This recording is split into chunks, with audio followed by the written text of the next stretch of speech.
Okay, so in this video, myself and Jelly Baby here are going to explain to you how bad vaginoplasty is, how complicated it is, as much as I possibly can. I'm trying to embrace my status as a childless cat woman here, but I don't think Jelly really wants to participate in the video. But this is a great question I got recently in a Q&A with Dr. Z. If you're not following Dr. Z, PhD, check out her YouTube channel. It's full of amazing information. But that conversation we had really inspired this video, and I want to talk about what really to expect when it comes to vaginoplasty and how bad it is per se. So as surgeries go, anything you see me doing as a plastic surgeon is usually not too complicated, but vaginoplasty has a few nuances and there are a few possibilities for complication that we'll talk about, which make it definitely one of the trickier ones that I do. So in my practice, typically if you're doing vaginoplasty, usually a lot of my patients travel in. We encourage patients to be around usually for at least about 8 or 9 days here with us in Miami. Typically my patients stay 2 to 3 days overnight, and it's the same really whether it's a peritoneal vaginoplasty or penile inversion. Now, one of the things that may surprise some patients is it tends not to be too much of a painful surgery. And the reason for this is we have lots of little tricks we can do, such as nerve blocks and a more comfortable dressing, that have made this better over the years. So most patients initially will rate their pain about a 4 or 5 out of 10. Now, as the week progresses, usually I'm keeping a packing in there, I'm keeping a catheter in there for about 7 days, which is pretty typical. But what I find is a lot of patients, as the nerves begin to waken up, they may notice the packing more and the catheter more as the nerves come back to life down there. So getting around day 6, day 7 after surgery, they can be quite uncomfortable. And then when they come to see me to get the catheter out, get the packing out, and start dilating, things get much, much better after surgery. I usually recommend most patients take between 4 to 6 weeks off work, depending on how intensive their work is. And the reason for that is not that you're bedridden, not that you're in a lot of pain by any means, but during that time you have to learn how to use the new anatomy. So that means dilation. Dilation is always going to be slow initially. Most patients take at least 30 minutes per session, and we're doing between 3 and 5 sessions a day. So that's kind of your full-time job initially, to learn how to use the anatomy and to take care of the new anatomy as well. Now, it's not unusual to have a few bumps in the road after surgery because it is a major transformation down there. And in my practice, we do bottom surgery. Typically, we do everything we can to feminize, make things as pretty and as functional as possible at the first surgery, but expecting that we may want to do a labiaplasty later on.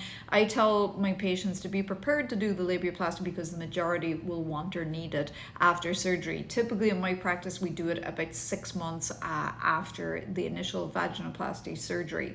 So the sort of things that you can expect to encounter after surgery is swelling. Swelling after bottom surgery is epic. We can't really elevate it like as if, we hurt our hand, you can elevate that. But it's what we call a dependent area. So the swelling after bottom surgery is to be expected.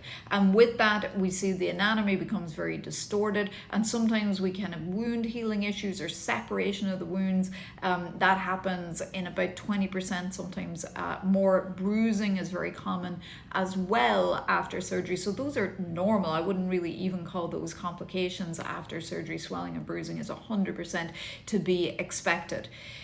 Other things, annoying things after surgery, is pain in weird directions. When things are swollen, the anatomy doesn't function quite right. And that is also to be expected. And a lot of folks won't get much of the sensation back for weeks or even months sometimes after surgery. On average, I would say most patients have an orgasm for the first time at about maybe 3 months after surgery. And that's something you have to relearn. It becomes part of your dilation regimen to relearn the feel-good sensations down there and what works for you. Now, the complications are the scary things that you see a lot of on the internet, because you have to remember the vast majority of patients do great, don't really talk about their experience necessarily too much, but patients, who have run into complications, obviously there's more going on there, and we see a lot of that represented on the internet. And me as a surgeon, I think honestly that's a good thing, because it's good that patients understand fully what they're potentially signing up for.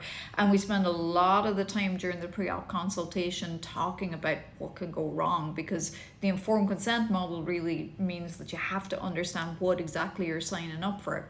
And one of the most notorious complications we talk about when we do a vaginoplasty is what's called a fistula. And so a fistula means an abnormal connection between two things. You wouldn't be expected to know that, obviously, unless you're a healthcare provider. And really what we mean by that is when we're creating the new vaginal canal, there's pretty limited real estate down there. So we're making it in a natural position. We're putting it on top of where you poop from and underneath where you pee from.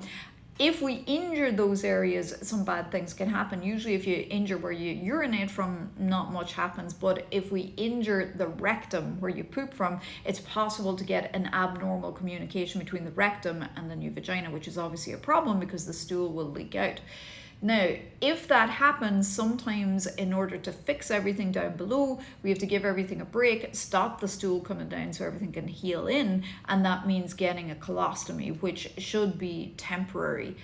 This happens about 1% of the time, touch wood. I've never had a patient personally who's had it, but it can and will happen. So patients do need to be fully informed about it. We do everything we can, obviously, during the surgery to avoid it. Maybe the peritoneal technique gives a little bit more visualization. Maybe it's less likely to happen, but it certainly can and does happen even with the peritoneal technique as well.